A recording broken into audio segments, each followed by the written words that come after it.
Le FC Barcelone a communiqué ce samedi matin le groupe convoqué par l'entraîneur intérimaire Sergi Barjuan, officialisé à la suite du départ de Ronald Koeman, précipité par la défaite au Rayo Vallecano, 1-0. La mauvaise nouvelle à noter, c'est la deuxième absence consécutive d'Ansu Fati, en raison d'un problème à son genou droit, et prolonge son séjour à l'infirmerie avec les Frenkie de Jong et Pedri. De retour à l'entraînement en début de semaine, l'ailier français Ousmane Dembélé est encore préservé par l'entraîneur habituel de la réserve. Ce dernier reste dans la lignée de son prédécesseur et fait appel à d'autres joueurs du Barça B, après Nico Gonzalez et Alejandro Balde, Abde Zalzouli, et Alvaro Sanz, rejoignent le groupe professionnel pour la première fois. Affaire à suivre au cours des heures à venir. En milieu de semaine, le Bayern Munich s'est lourdement incliné face au Borussia Mönchengladbach dans le cadre de la Coupe d'Allemagne, 5-0, ce qui écarte toute possibilité de réaliser le triplé championnat Coupe Ligue des Champions, tant convoité par le club bavarois chaque saison.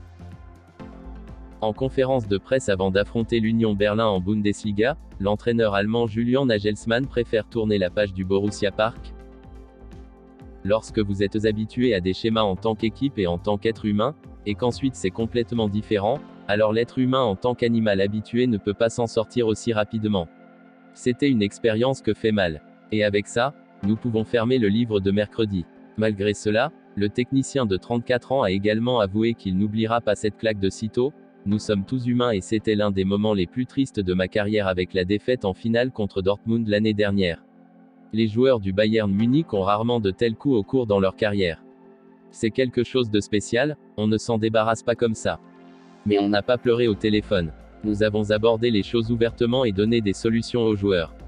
J'avais le sentiment avec tous les joueurs que nous allions leur faire sortir ça de la tête. Nous devons aller au maximum de nos performances à l'Union. Nous devons aborder le match avec une intensité maximale. À suivre donc. Nouveau coup dur pour l'entraîneur intérimaire du FC Barcelone Sergi Barjuan, officialisé quelques heures après le départ du néerlandais Ronald Koeman. L'habituel entraîneur de la réserve officiera sur le banc pour la première fois ce samedi soir à domicile face à Alaves. Néanmoins, il devra faire sans le joueur polyvalent Sergi Roberto, titulaire lors de la défaite sur le terrain du Rayo Vallecano, 1-0. En effet, à travers un bref communiqué publié sur ses réseaux sociaux, le club Blaugrana nous informe que l'international espagnol souffre d'une élongation au quadriceps de la cuisse droite. La durée de son absence dépendra de son évolution.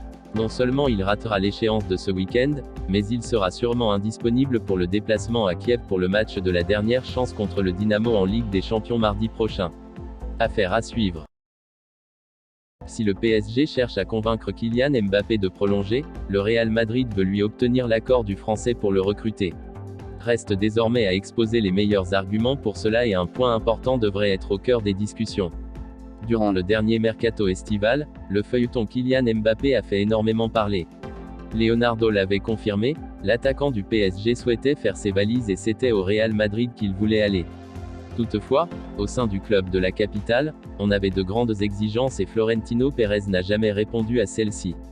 Mbappé est donc finalement resté au PSG, mais pour le Français, le départ ne pourrait être que partie remise. En effet, le champion du monde est dans sa dernière année de contrat et pourrait ainsi être libre à la fin de la saison. Plus rien ne le retiendrait alors de s'engager au Real Madrid. À moins qu'il ne prolonge d'ici là, et cela fait maintenant de très longues semaines que Leonardo et Nasser Al-Khelaifi s'activent pour obtenir l'accord de Kylian Mbappé.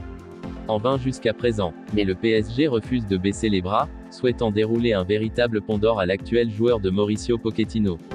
Mais dans ce dossier, l'argent pourrait bien ne pas être le plus important. Les Jeux Olympiques au cœur des négociations. Que ce soit pour le PSG ou pour le Real Madrid, afin de convaincre Kylian Mbappé, il faudra exposer le meilleur projet. Mais les Jeux Olympiques pourraient également jouer un rôle déterminant dans les négociations. Le Français ne s'en est jamais caché, il souhaite un jour disputer les Jeux et malheureusement, cela n'a pas pu être possible pour ceux de Tokyo puisque le PSG avait retenu son joueur. Une décision qui est visiblement toujours en travers de la gorge du principal intéressé, qui n'a pas hésité à tacler sa direction à ce sujet. Déjà, en 2020, pour les Jeux de Tokyo, j'avais envie d'y participer, c'était un objectif mais on m'a vite coupé l'herbe sous le pied. C'est désormais vers Paris 2024 que Kylian Mbappé a les yeux rivés. Le joueur du PSG l'a répété, il veut être de la partie pour cette Olympiade qui se disputera à domicile et il pourrait bien prendre des mesures en conséquence. Les Jeux de 2024 seront une priorité pour moi. Quitte à l'inclure dans mon contrat, je ne me gênerai pas. Je sais où je passerai une partie de mon été 2024. Ces jeux sont en France, ce sont ceux du centenaire à Paris. J'en ai toujours rêvé, assurait ainsi Kylian Mbappé il y a quelques jours. Le Parisien est donc prêt à tout pour disputer ce tournoi et ainsi, que ce soit pour le PSG ou pour le Real Madrid, accepter d'inclure une clause spéciale Joe pourrait bien faire la différence. Merci d'avoir regardé cette vidéo. Likez, commentez, partagez avec vos amis, et n'hésitez pas de vous abonner, et d'activer la cloche pour ne pas manquer les infos à venir. Portez-vous bien, et que la paix soit sur vous.